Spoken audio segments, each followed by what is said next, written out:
नमस्कार दोस्तों, कैसे हो आप सब। आई होप सब अच्छे होंगे। और अपन ने जो है लेसन नंबर 2 का जो है एस्किमो, बुशमैन और भील जनजाति के बारे में पढ़ लिया था।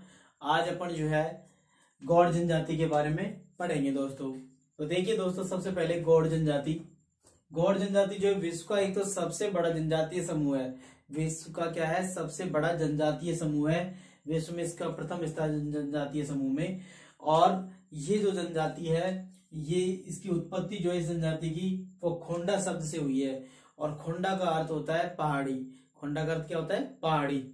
और इनको अन्य नाम क्वाइटूर या कोल के नाम से भी जाना जाता है दोस्तों। क्वाइटूर और कोल के नाम से भी गौड़ों को जाना जाता है।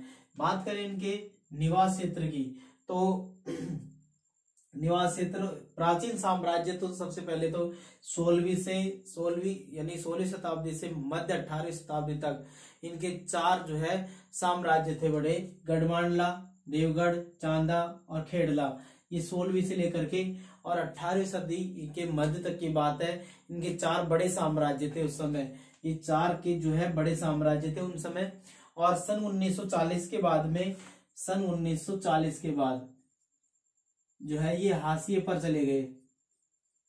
मराठों के प्रभुत्व के कारण जो है ये सन 1940 के बाद। और अब ये लोग जो है वर्तमान में दुर्गम पहाड़ी क्षेत्रों में और जंगलों में निवास करने लगे हैं। और अब वर्तमान में ये लोग जो है निवास क्षेत्र इनका सबसे ज्यादा मध्य प्रदेश, महाराष्ट्र, छत्तीसगढ़, झारखंड, तेलंगाना, असम और उड़ीसा में है।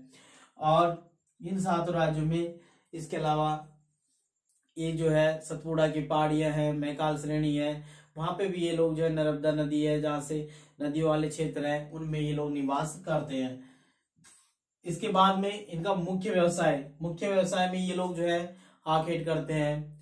और इसके अलावा झूमिंग कृषि भी करते हैं, मत्स्य यानी कि मछलियां भी पकड़ते हैं, संग्रहण भी करते हैं, वनोत्पाद भी करते हैं। ये वनों से विभिन्न प्रकार की वस्तुओं का जो है यानी कि उनको इकट्ठा करते हैं, संग्रहण करते हैं। अब बात करते हैं इनके आर्थिक क्रियाकलाप की। तो आर्थिक क्रियाकलाप में ये जो है सबसे पहले इनका देखिए दोस्तों आखेट में ये सबसे ज्यादा जो है आपने देखा होगा, आखेट में आजकल जो है शिकार पर पूर्णतः प्रतिबंध कर दिया गया है। अधिकतर ये लोग जो थे पहले शिकार ही करते थे, लेकिन आज जो गौड़ जनजाति है वो अत्यधिक मात्रा में जो है कृषि करने लगी है। अत्यधिक मात्रा में वर्तमान में ये लोग जो है क्या करने लगे, कृषि। बात करें दिप्पा एक प्रकार की जो है ये भी झूमिंग कृषि है दोस्तों। कौन सी कृषि है, झूमिंग कृषि है दिप्पा।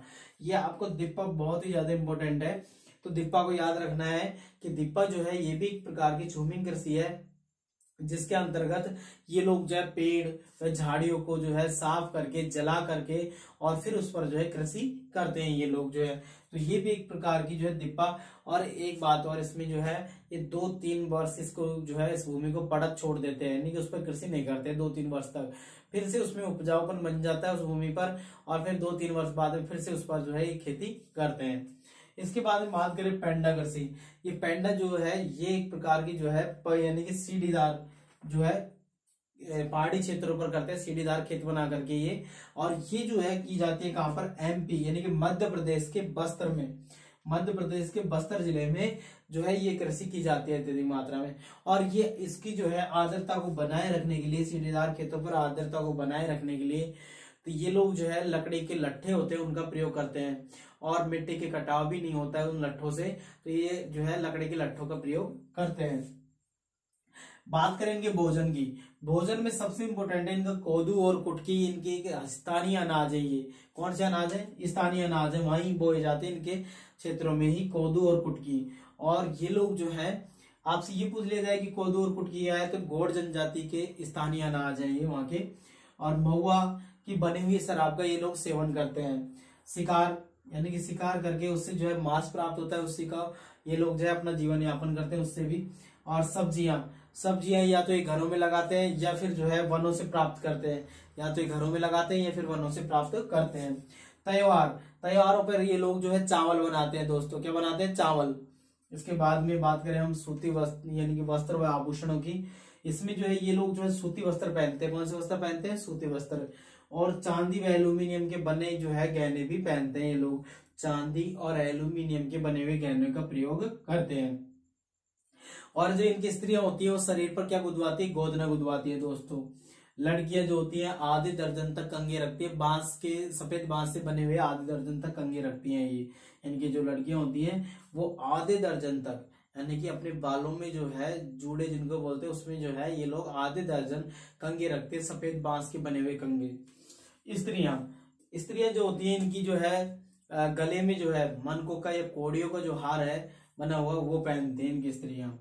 बात करते हैं इनके निवास क्षेत्र की, तो ये लोग जो है इनके जो घर होते हैं, आवास होते हैं, उनको नंगला या तो नंगले या पल्ली कहा जाता है। छोटे छोटे गांवों को क्या कहा जाता है, नंगले या पल्ली कहा जाता है छोटे छोटे गांवों को।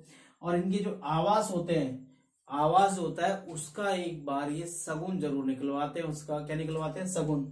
और उस पर फिर उत्सव भी मनाते हैं ये लोग। क्या मनाते हैं, उत्सव मनाते हैं। और इनके मकान जो होते हैं वो घास फूस के बने होते हैं दोस्तों। और जिसमें घर में एक तो आपको पूजा घर जरूर मिलेगा, यानी कि इनका जो घर होता है वह सर्व संपन्न होता है, उसी में आपको सब चीजें मिल जाएंगी। आपको रसोई घर भी उसमें मिल जाएगा, रहने की भी जगह उसमें मिल जाएगी, और उसके अलावा पूजा घर भी उसी में होगा। और जिस जगह पर ये अपना आवास बनाते हैं उससे पहले, उसके बाद उस पर उत्सव मनाते हैं, और बतख या मुर्गे की वहां पर बलि भी दी जाती है दोस्तों। बात करें इनके औजार और बर्तन की, इनके औजार और बर्तन बहुत ही साधारण होते हैं। और इनका जो है स्थानीय लोहार के द्वारा ही जो है इनके औजार बनाए जाते हैं, जिसमें फालिया, खुरपी, फावड़ा, दराती, कुल्हाड़ी, तीर, और तीरों के आगे की जो नोक लगाते हैं उस नोक का जो है ये जो है स्थानीय लोहारी बनाते हैं इनके। और अब बात करते हैं इनके समाज और संस्कृति की। समाज और संस्कृति की इनकी बात की जाए तो ये लोग जो है ये भी पितृसत्तात्मक परिवार में रहते हैं। आपको एक बात बताई थी कि जिसकी भी पूछ ले ये जनजातियों के बारे में तो वो सारे पितृसत्तात्मक परिवार में रहते हैं दोस्तों। प्रमुख विवाह इनके देखो कौन कौन से विवाह होते हैं दोस्तों, सेवा विवाह, विनिमय विवाह, हरण विवाह, विधवा विवाह। ये चारों विवाहों का प्रचलन है गौड़ जनजाति में। सेवा करके विवाह करना, विनिमय यानी कि जो है लेन देन करके, हरण करके ले जाना, और विधवा विवाह। ये चारों विवाह को आपको अच्छी तरीके से याद रखना है दोस्तों। सेवा विवाह, विनिमय विवाह, हरण विवाह और विधवा विवाह। और इनके जो गांव का मुखिया होता है उसको पटेल या मुखादम कहते हैं दोस्तों, पटेल या मुखादम कहते हैं। गांव का जो चौकीदार होता है उसे कोतवार कहते हैं। गांव का जो चौकीदार होता है उसे क्या कहते हैं, कोतवार। पुरोहित जो इनका पुजारी होता है उसको देवारी कहते हैं। लोग क्या कहते हैं दोस्तों, देवारी कहते हैं। गांव का जो चौकीदार है उसको कोतवार, और पुरोहित और पुजारी होता है उसको क्या कहते हैं, देवारी कहते हैं दोस्तों। एक इनकी जो है प्रथा और थी दोस्तों, उस प्रथा का नाम था कबाड़ी प्रथा। कबाड़ी प्रथा अब वर्तमान में इसको बंद कर दिया गया है। एक छोटे से ऋण के जो एक छोटा सा जो ऋण होता है इनका, उस छोटे से ऋण के कारण ये जो है आपको याद रखनी है कि ये कर्ज चुकाने की है। क्या चुकाने की, कर्ज चुकाने की एक प्रथा है। क्या चुकाने की, कर्ज चुकाने की एक प्रथा है दोस्तों। कबाड़ी प्रथा जो है ये गौड़ जनजाति में अब वर्तमान में इसको बंद कर दिया गया है सरकार के द्वारा। इसमें क्या होता था, एक छोटा सा ऋण लिया जाता था किसी भी साहूकार के यहाँ से, तो उसको जो है अपनी कई पीढ़ियों तक चुकाना पड़ता था। इसके बाद में अब बात की जाए इनके एक सगा शब्द की और है दोस्तों। सगा क्या होता है, सगा, सगा, सगा जो है इसके एक बार आपको वो बता देते हैं। सगा, जब इनके जो गौड़ों के जो भगवान ने जन्म लिया, उनकी माँ ने उनको अकेला छोड़ दिया था, और उनका जो पालन पोषण है जो माँ पार्वती थी उन्होंने किया था, और माँ पार्वती का जो उन्हीं के द्वारा लालन पालन किया गया।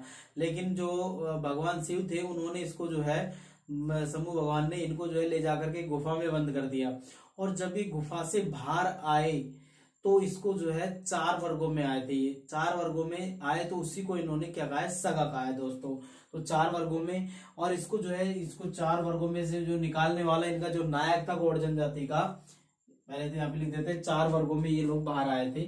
4 वर्गों में, 4 वर्गों में गुफा से बाहर आए थे, ये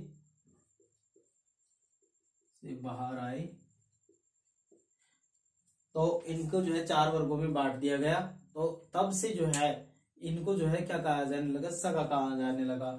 और सगा में जो है आपको सबसे पहले ये याद रखना है कि जो है इनको एक, इनका जो नायक था उसका नाम था नायक पाहेनडी, पाहेनडी, पाहेनडी कपाल लिंगम, कपाल लिंगम। इन्होंने जो है किसकी मदद से, एक इनकी किसकी मदद से, जिसका नाम था यानी कि देवी जंगूबाई की मदद से, देवी जंगूबाई की मदद से इनको गुफा से बाहर निकाला। किसको, घोड़ों को। तो तब से जो है ये जब ये बाहर आए तो 4 वर्गों में बांट दिया इनको। 4 वर्गों में बंट करके जब बाहर आए तो इनको किसके नाम से जाने लगा, सगा के नाम से। किसके नाम से, सगा के नाम से। ठीक है दोस्तों। अब बात करते हैं, 2 चीज और रह गई आपकी जो है, एक तो आपका कौन से वर्ग के लोग, जो आपके कुरुख और केवट, कुरुख, केवट और धीवर, इस वर्ग के जो लोग हैं, अधिकतर जो है एक धीवर वर्ग के जो लोग हैं ये क्या करते हैं, यानी कि अधिक मात्रा में जो है कि कुरुख, केवट और धीवर वर्ग के लोग जो होते हैं ये मछुआ कर्म करते हैं। कौन सा, मछुआ कर्म द्वारा अपना जीवन यापन, मछुआ कर्म के द्वारा अपना जीवन यापन करते हैं। और इसके बाद में धीवर वर्ग, ये धीवर हो गए, कुरुख, केवट और धीवर। एक होते हैं रावत वर्ग के लोग। ये रावत वर्ग के जो लोग होते हैं दोस्तों, ये जो है पशुपालन व जो है दूध, पशुपालन व दूध बेचने का कार्य करते हैं। पशुपालन में दूध बेचने का कार्य करते हैं। कौन से वर्ग के लोग, आपको बताना है, रावत वर्ग के जो लोग हैं पशुपालन व दूध बेच करके अपना क्या करते हैं, जीवन यापन करते हैं दोस्तों। तो ये था अपना मेन पॉइंट इसमें, ये आर्थिक क्रियाकलापों में। गौड़ जनजाति, आपको एक बात तो ये ध्यान रखना है कि विश्व की जो है सबसे बड़ा जनजातीय समूह है ये, विश्व का क्या है, सबसे बड़ा जनजातीय समूह है। और इसके अन्य नाम क्वेटूर या कोल भी कहा जाता है इनको। इनके प्राचीन साम्राज्य, 4 साम्राज्य थे प्राचीन इनके बड़े बड़े, जो 16वीं शताब्दी से लेकर के 18वीं शताब्दी के मध्य की बात है दोस्तों। तो इसमें गढ़मांडला, देवगढ़, चांदा और खेड़ला, ये जो है 1940 के बाद में, यानी कि किसके प्रभुत्व के कारण, मराठों के प्रभुत्व के कारण हाशिए पर चले गए। और इनका जो वर्तमान में जो है ये कहाँ रहने लगे, दुर्गम पहाड़ी और वन वाले क्षेत्रों में रहने लगे, जंगलों में। आपको एक तो ये जरूर याद कर लेना है दोस्तों कि दीपा क्या है। दीपा एक झाड़ियों को जलाकर, पेड़ों को काटकर एक प्रकार की जो है कृषि की जाती है, जिसमें 2 या 3 वर्ष तक उसको पड़ा छोड़ दिया जाता है, उस पर कृषि की जाती है। ये भी झूमिंग कृषि का ही प्रकार है। कौन सी कृषि का प्रकार है ये, झूमिंग कृषि का ही प्रकार है ये। पेंडा कृषि, ये एमपी के बस्तर जिले में पहाड़ी ढालों पर सीढ़ीदार खेत बनाए जाते हैं, इसको कहा जाता है।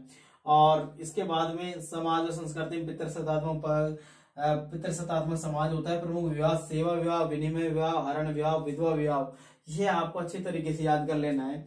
गांव के मुखिया को पटेल या मुखादम कहते हैं। गांव के चौकीदार को कोतवार, और ये पुरोहित या पुजारी, इनके द्वारा जो है कहा जाता है दोस्तों।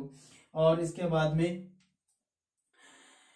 एक बात और, इसके जो निवास गृह होते हैं उनको नंगली या पल्ले कहा जाता है। क्या कहा जाता है, नंगली या पल्ले कहा जाता है। रावत वर्ग के लोग क्या करते हैं, पशुपालन व दूध का पालन करते हैं। ये आपको अच्छे तरीके से देख लेना है दोस्तों। थैंक यू दोस्तों, आज के लिए इतना ही। और अगर आपको वीडियो अच्छे लगे तो लाइक करना, शेयर करना, कमेंट करना दोस्तों।